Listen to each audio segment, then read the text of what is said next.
This is the BBC.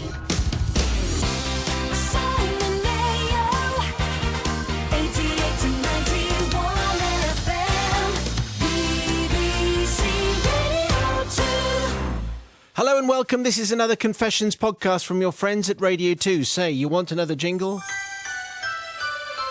Oh, it's a Christmas jingle. Oh, there you go. It's still a Christmas pop jingle. ID Xmas pop bed, this is. This is going to be slightly weird.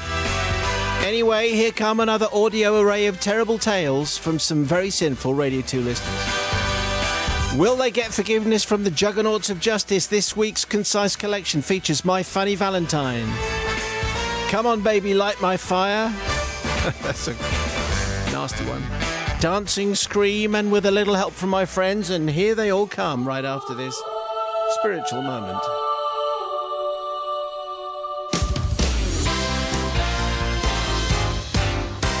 Father Simon, my confession is also a plea for advice, as I am yet to own up to my act of deception. It involves a significant deception by me towards my husband of nearly 29 years. I first met him through a mutual friend in 82 when I was 21, and we were both in other relationships. Then, after not meeting for a few years, I bumped into him again by chance in 86, with me newly single, but crucially not looking for a relationship. Myself and my friend ended up becoming part of my future husband's gang down the local pub, and we were thoroughly enjoying being single and having fun with fantastic friends. But then in late January 86, my friend and I thought it would be funny to send my now husband an anonymous Valentine card. After all, what harm could it do? We carefully chose a card, and I wrote it using a very different style of handwriting from my own. I also drove across a border to make sure the envelope didn't have the local postmark. I even spelt his name wrong to throw him off the scent. Smart, see? On Valentine's Day, he arrived at the pub with the card in his hand. My friend and I immediately recognised the handwriting on the envelope and nearly gave the game away by our reaction. Fortunately, the others had also noticed the card and had started to discuss who could have sent it. We took great pleasure in our denials and joined in with the rest of the lads by suggesting who else might have sent it. This included bar staff and other customers. The whole rigmarole went on for weeks until everyone had become thoroughly bored.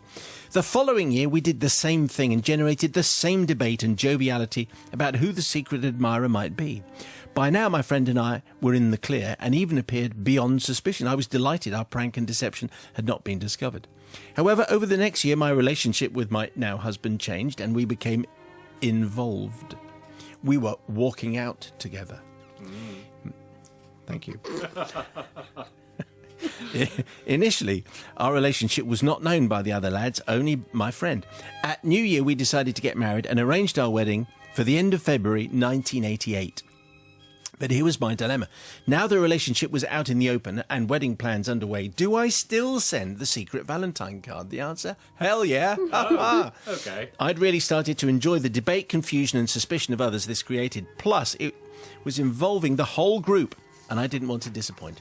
Every year, I had the same thought. Do I own up and tell him that it's me that sends the card? And every year I make the same decision. Hell no! Eventually, the time came for me and my husband to move away from our hometown, which coincided with my friend also moving away. So was this where the deception ended? Yes, please. No, it's not. Oh. I just enrolled another friend in my deception so that she could continue to post the card from the original county. Every year when the card arrived, my husband and I would debate and consider who could be sending it, bearing in mind they had our new address. People from his work, joint friends. Those still going to our old haunt were all in the frame. Sometimes discussion got a little heated, but I always made sure I diffused it and reassured him that it didn't really matter. It's now 2017. 31 years after the prank started, and every year without fail I'm still sending this card. However, is now the time to stop, or should I keep it going until our 30th wedding anniversary next year? We've had a happy marriage and I have not lied, deceived or deliberately created argument, and have worked hard as a wife and mother to ensure a happy and balanced family life. Our children are all grown up and successful in their own right. I don't think my husband has any idea it's been me all along, and if you recall some of those debates and discussions over the years, may not be too happy about it. I also don't want to burst his bubble if he thinks somewhere out there he has a long-standing secret admirer. So I kneel before you asking forgiveness from all the people who unknowingly contributed to my deception over the years. I ask forgiveness from my friends who I asked to become involved in my deception and willingly did so. However, I ask for my husband's forgiveness most of all, and I humbly ask for advice. Should I tell or not? Is it too late? I promise to act on the advice given, whether I am forgiven or not. So we want two things from you, please, Sister Bobby. Is Eve forgiven or not? And what should Eve do? Because tomorrow is the big day. Two things. So the first thing is, are you forgiven for sending it in the first place? Not really. No. It's very simple. Don't mess around with people's hearts. It's really not fair. Poor man.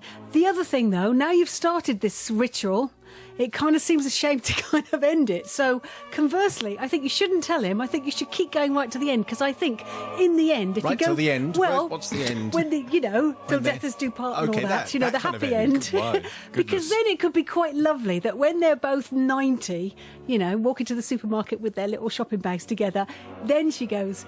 You know that card, and he goes, I know it was you, because he knows it's her. Oh, you think? Okay, he might do. I think he knows. You're not forgiven for messing with. Don't mess with love. It's way too big and important to have fun with. But having said that, you've started this ritual now. Keep it going right to the end, and don't tell him. Brother Matthew. Well, I concur with Bobby in that this is clearly playing with fire. This could have gone very, very badly wrong. And I love the fact that she says, I've not lied to my husband at all for our years of marriage, apart from that massive lie that I've been telling for 31 years. Apart from that lie, I haven't done any other lying, so I'm perfectly in the clear.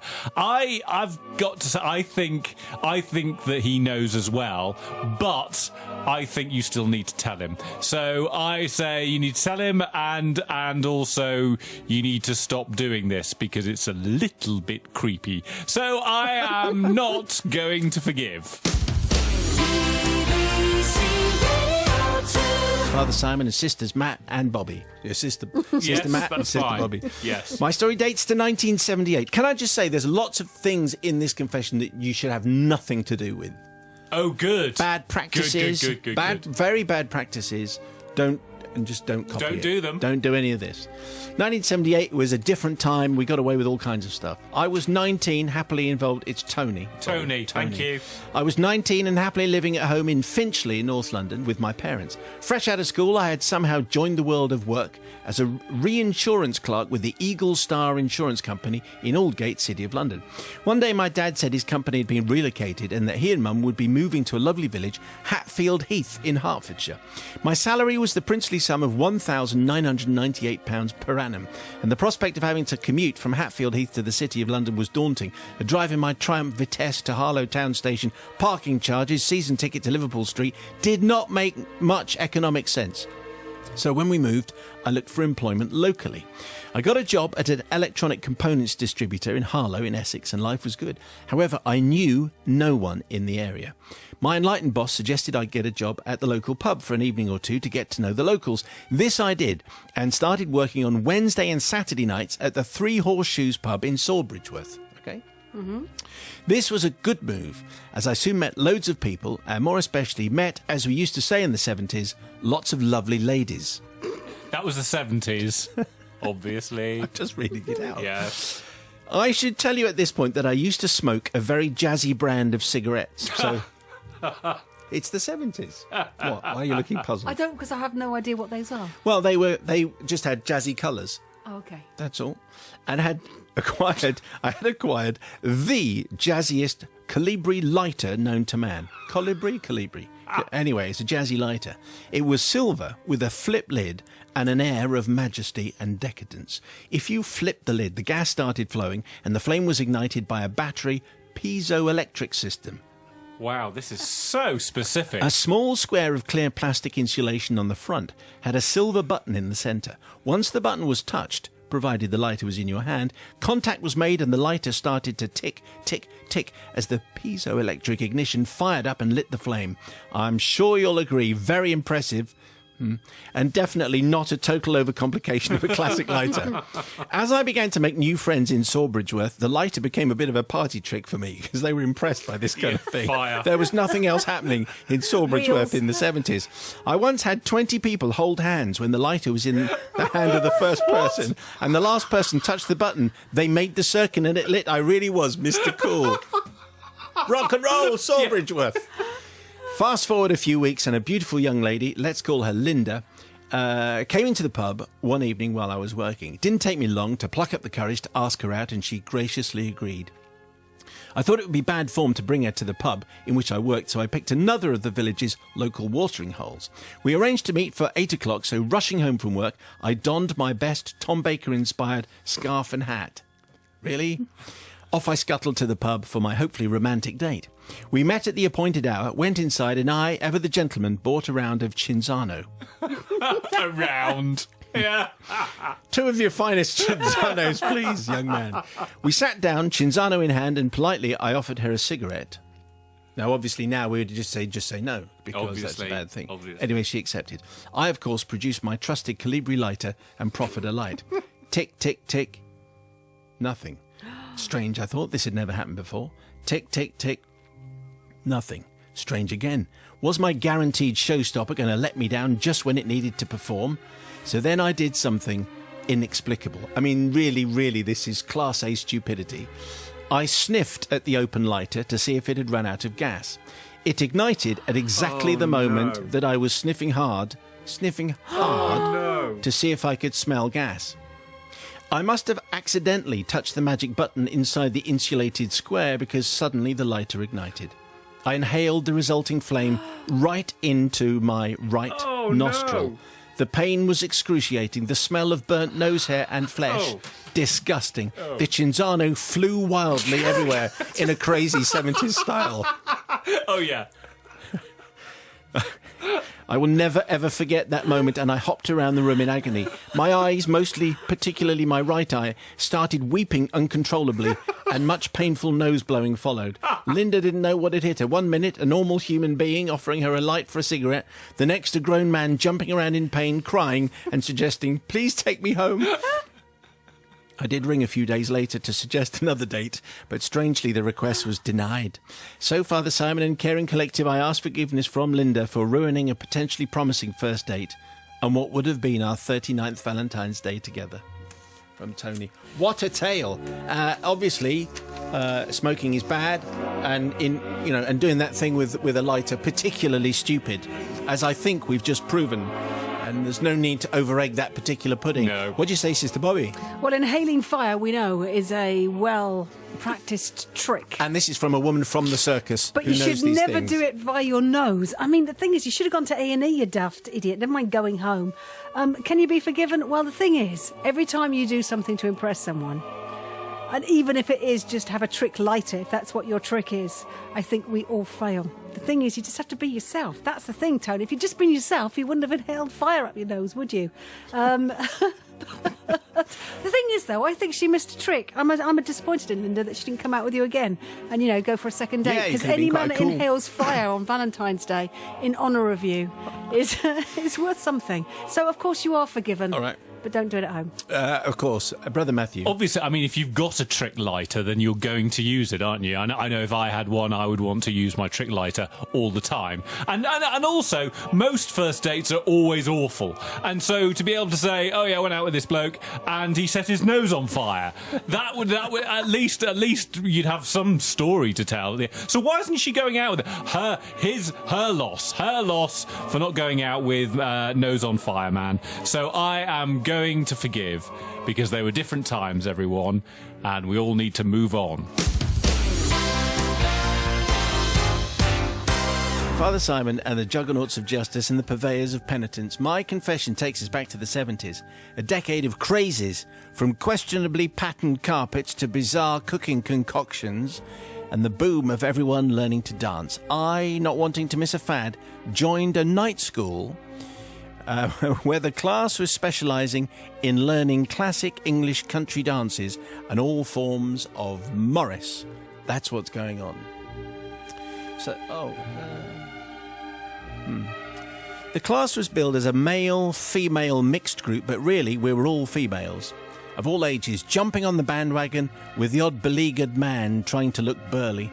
Back in the 70s, I was in my early 20s, and having signed up for the dancing classes, persuaded my friend Sue to come along with me. Although initially apprehensive about strutting our cloverleaf turns and our figures of 8, we were soon converted. So we've been doing about English country dancing in school, but this is like where you're volunteering for the class, okay? Paying for it. Well, and paying for the pleasure, yes. Our teacher was Miss Fussell, an elderly spinster, of course, whose genuine enthusiasm and energy meant that after a few weeks of dancing the Morris, I had already bought all the necessary gear, the bells and the whistles, if you see what I mean, and the hanky and the stick, because that's what you need. So you can bash the sticks and wave the hanky. As the weeks progressed, the classes went very well, with Sue and I finding our confidence and our steps, and Miss Fussell getting more enthusiastic and more energetic. So much so that one day she suggested we were good enough to perform in public. Our first, and still to this date, 40 years later, only display was arranged for the local pub car park. Sue and I invited our friends and family to come and see the hanky-laden spectacle. However, they promptly refused because it was apparently the wrong end of town. Excellent. So one evening off we went, Sue and I, stick and bells in hand, sharing a lift with the burly male dancers. As the old Morris Marina, ironically, swung around the corner to the pub, things didn't seem quite right. Leather-clad bikers festooned the car park, bandanas around heads and bikes glistening in the sunshine, and there in the middle was Miss F, setting up the sound system, as we didn't call it in the 70s. We piled out of the car and started off with a couple of Morris dances, soon getting the hang of dancing on tarmac, which, as you know, is different from the church hall, and the banging of sticks and the shouts of "hey" as you jump and join sticks soon had the pub regulars and the bikers full attention. We were going something like this. Here we go. Hey! Bang my stick and wave my hanky. Oi, bikers, look at us. Anyway, they all looked on a little bit bemused and amused at our twirling and our bells and our whistles and my navy-flowered circular knee-length skirt flying around in fabulous action. By this time, Miss F was ramping up to her energetic and enthusiastic best and called out for us to do my favourite country dance, which is the Cumberland Square 8. This, as it was. Check out our Square 8s, Cumberland. Now, this fast dance involves galloping in a circle, holding hands. Then we did it again. Oh, good. Oh, good. So we're holding hands, we're twirling our partners, and we're charging polka style across the tarmac. You can imagine the scene. We really got going with this one, whirling and twirling and gambling and prancing. No G. Starting to really turn on the Morris for our biker audience. They were loving it. It's going very well until I realised, to my dismay, that I had...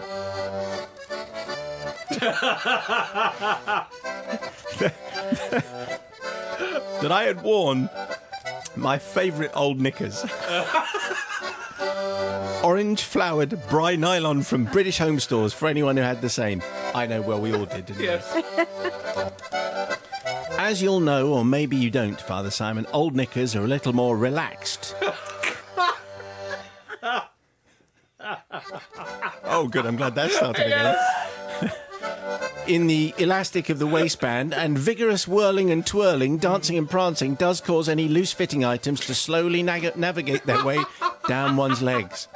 As the orange flowery undergarment started to pass my thighs, I endeavoured to take bigger gallops to stop them, causing the dancing circle to adjust their steps to make allowances for me. As they continued to slide, I was positively leaping around. But as the pants passed my knees, I stumbled, causing my fellow dancers to hop instead of polka across the car park. And finally, the knickers found a resting place around my ankles, framing my feet, the crowd watching on. Hindsight is a wonderful thing. However, at this point, I felt I had only one option. Thank you very much. Hoping that the crowd were taken in by our fast movements and jazzy footwork, I bravely stepped out of the Bry nylons and, without breaking step, stooped to pick them up. I gracefully polkaed across the tarmac, holding them hanky style in the air until the end of the dance. Oh, so right. I was pretending it was all... Look at my handkerchief. There you go. Bright. Meant to do it. Yes, orangey, BHS, Bri-Nylon type. I think I got away with it, except for the circular skirt that was mostly in full flight during the dance, and the crowd's raucous shouts of encore, encore may well mean that I was twirling a little bit too vigorously. So anyway, Father Simon of the Collective, I come to you many, many years later to seek forgiveness from the audience, who probably got more than they bargained for, and Miss F, who I'm sure had never seen the like in all her years of Morris dancing, and finally to my fellow dancers, who at points had to hold both my hand and their underwear as the dances proceeded, which they weren't expecting. No. I still love dancing to this day, however I do make sure I'm wearing something that can fully handle any vigorous whirling and twirling, which I think we all should. Yes, it's like a motto for life. Yes. Always make sure the elastic is tight. Anyway, that's Elise in Cambridge. It's a tale which I think we all have to bear in mind as we go out and about. Sister Bobby, what do you reckon on that one there? Well, we had a confession a few days ago about thong, and I said, look, it's simple. When you've got a frock on, you need big pants. Yes, that's true. Just in case anything happens. And it's one of those things that, like I say, big pants win. Big safe pants win, you're right, with tight elastic. Elise, that was both hilarious and excruciating. It's quite a different show, isn't it? With your kind of take on things, but well recovered. I think really well recovered. I would have ran off absolutely dying of embarrassment. Because you might not think, you might be concentrating on the stick and all the steps and all that kind of stuff. You have enough to think about without wondering about whether you got the right pants. But it was double whammy, because she lost her pants and then it became quite a different show. So, but you are quite forgiven. Look at her with the orange handkerchief, yes. they were all saying. Yes, they I were haven't saying seen one of that. those before. And Yes. well done for the bikers for not, for kind of going with it. That's all I can say. And enjoying I'm sure it. they did. Yes. Brother Matthew. There's any doubt there. Obviously, if one is going to take part in this, then obviously you do wear more tightly fitting pants. But if you do forget the golden rule about the tight fitting pants, then it is important to be able to brazen it out. And obviously, I've never been in a position where either A, I was country dancing, or B, wearing a skirt. But if I were, then I would be making sure I could brazen it out if this happened to me. So I would say absolutely forgiven. Dear Confessions Collective, I beg for your forgiveness for an incident that occurred a number of years ago when I was a young, carefree, and on reflection, perhaps lacking a little in empathy for my fellow worker. I think so. My story begins rather unexcitingly in a large office in the City of London. My role was essentially office administration, and I was part of a team of around 50 people. It was, in fairness, not a bad place to work. It was a young organisation, and the majority of the staff were in their early 20s, following the work hard, play hard approach to life. Presiding over the 20-somethings was a father-type figure called Trevor, who was a rarity. In his 50s and waiting for retirement, Trevor was our David Brent. He trod the line between being down with the young uns and, when necessary, performing the role of a responsible adult and carer. One day, I was happily working away at my desk when Trevor pulled up alongside, brandishing a dreaded large brown collection envelope. We've all been there. Hi, Trevor, I said, hoping to send him away as soon as possible. What's up? Very sad news, I'm afraid, Bilbo.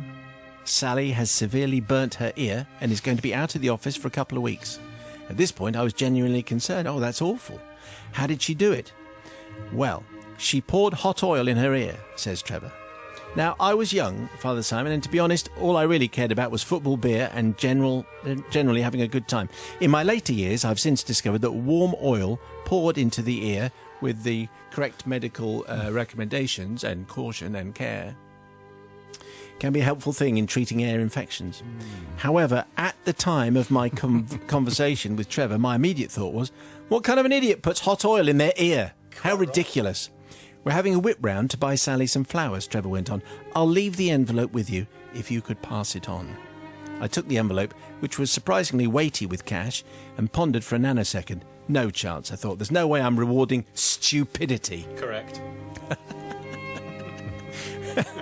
Before proceeding to sign the envelope, confirming a donation had been made, and passing it on to my neighbour without depositing a penny, or experiencing even a wisp of conscience, if that indeed is a unit of conscience. Now. The following day, Trevor arrived at my desk once more, again bearing an envelope. What the heck does he want now, I'm thinking. Good news, declared Trevor. The department head has agreed to pay for Sally's flowers, so you can have your money back. This was my moment to come clean, do the decent thing and admit I hadn't actually contributed. After all, I may have been unsympathetic, but there was no way I could make financial gain from Sally's misfortune by taking other people's money from her collection, now was there? Great, I replied. Only problem is I've got no idea how much I put in. I just grabbed all the change from my pocket and dropped it all in. Tell you what, take it round to everyone else, get them to take their money back, and whatever's left, that's obviously going to be mine. Phew. Satisfied with this arrangement, Trevor trotted off the way he did, and I carried on with my day, glowing with the thought that I had done the decent thing. Friday arrives, and I was sipping on my mid-morning tea when Trevor appears again. Here you go, said Trevor, and he handed over exactly 28 pence in loose change, including some copper coins. He did not look impressed. There's your money back from Sally's collection, he said snootily. I was now in a predicament. Another chance to do the right thing and admit my tightness, or follow through with my charade and take the money while simultaneously sweeping my guilt under the carpet. I made the only logical choice available when your reputation is at stake. 28 pence! I raged. That can't be right. I don't know exactly how much I put in, but it was a lot more than 28 pence. I'll tell his reverence. Trevor looked on dismayed as I continued my Oscar-winning performance. Someone has taken more money out than they put in, I went on before turning to my colleagues, pointing at them and declaring, guard your possessions, there's a thief in our midst. As I slightly reluctantly pocketed my ill-gained 28 pence. I therefore plead for the forgiveness of the Confessional Collective. It was an inexcusable act and one which I learnt from. I'm now a far better person. I merely passed collection envelopes straight on without applying a contribution made signature, says Bilbo. So Bilbo hasn't moved on that much. Interesting, we've all had that moment, but of course, obviously, everybody just gives something. I think that's the obvious thing to do. So I think, Bilbo, actually, you're going to be up against it here. Let's see, Sister Bobby. We all lose and gain by who we are. So make sure. But the thing is, I'm going to write that one down. yeah, we lose because that's it. So make sure you're happy to lose and gain by what you do. So that's the thing. So there you go. You thought you got away with not contributing. I understand your point of view, but you thought, oh, it's all right, I won't contribute anything. You didn't have to say anything. You thought you got away with it. And guess what? You didn't. And then you got 28 pence and try to blame everyone else. So first of all, you try to blame someone else that they were a thief and had been dishonest when it's you that had not been generous in the first place. Bilbo, is it? So you're ungenerous, you're dishonest. So, Bilbo, no. And you smell. I think that's what we were leading up to. There you go. So you're not Novice. forgiven. Well, this gang of four office admin, we lost us there, didn't you? We're not particularly good at that. I don't care what any of you say. I know you're not. Also, I was always told you shouldn't put anything bigger than or smaller than your elbow in your ear. So oil and all that. I mean, I have to say that was a bit by a loose translation. I haven't understood a word you've said so far. You shouldn't put things in your ear. Anything, okay. Mum said, anything smaller than your elbow shouldn't go in your ear. Come here, I can't get my elbow in your ear. Listen, right, there you go. I was with Bilbo until the moment when he came. He had the opportunity to go 28 pence. I thought I put more than that. He could have just walked away, but no, he wanted to go for Act 1, Scene 3 and make a big thing of it, and that's when he lost me. Because up to then, I was definitely going to be forgiving him. But then when he made a big and suggesting there was a thief in his midst, Bilbo, not forgotten. Forget you are forgotten, but not forgiven. Bobby, did you get the envelope for Bobby's birthday? Yes. Did you put something in? Well, yes, I did. Of course I did. Yes. Hang on, there's no card yet. Oh, here it is. Hang on, I've got it here. Okay, well, hang on. Empty envelope. So the problem here is that you need to have the courage of your convictions, don't you? You need to be able to, because he would have been well within his rights to say, no, I don't want to give any money to Sally, who frankly has let herself down by deciding to pour hot oil in her ear, deserves everything she gets, which would have been perfectly fine. But instead he goes down this road of, I want to have my 28p and eat it. Well, I am going to say, not this time, Sonny Jim, so not forgiven. Well, they were this week's confessions, but who did you forgive? Really? I'm surprised. Anyway, your own dark secret, please, inspired maybe by one of those. confessions@bbc.co.uk. Yes, it has its own email. And it's about time you coughed up. confessions@bbc.co.uk. If you missed any of the shows this week, you can go back online on your smartphone or tablet or the BBC iPlayer radio app. This is what you need to enjoy. On Monday, we went hammer and tongs with Neil Gaiman, discussing his new book about Norse mythology. Also found out if the Queen's crown is adjustable like a bike helmet in case she fancies a cycle with a crown on. We announced Radio 2's most played love songs of the 21st century on Tuesday. And at number one, it's a bit of a spoiler in case you're checking up later. Anyway, it was Robbie Williams' Angels. And Nell Bryden was our special guest in the studio. Wednesday, author John Boyne was in to talk about his brand new novel, which I think has got the greatest opening line of a book this millennia. Let's put it like that. Foodie Thursday, Nigel came in with some baked smoky yoghurt chicken. Just 4 random words which he'd put together to make a recipe title. And if you made it to the end of last week's podcast, you had to tweet lava, lava, lava, which made a lot of sense in the context of last week. So Linda and Natalie and Yvonne and Ed, loads of others who channeled their inner underworld, thank you very much indeed. This week's code phrase is, if you've got this far and you just feel like telling me about it, I do see them all. I'm quite partial to a Swift Cumberland Square 8, actually. Thank you so much.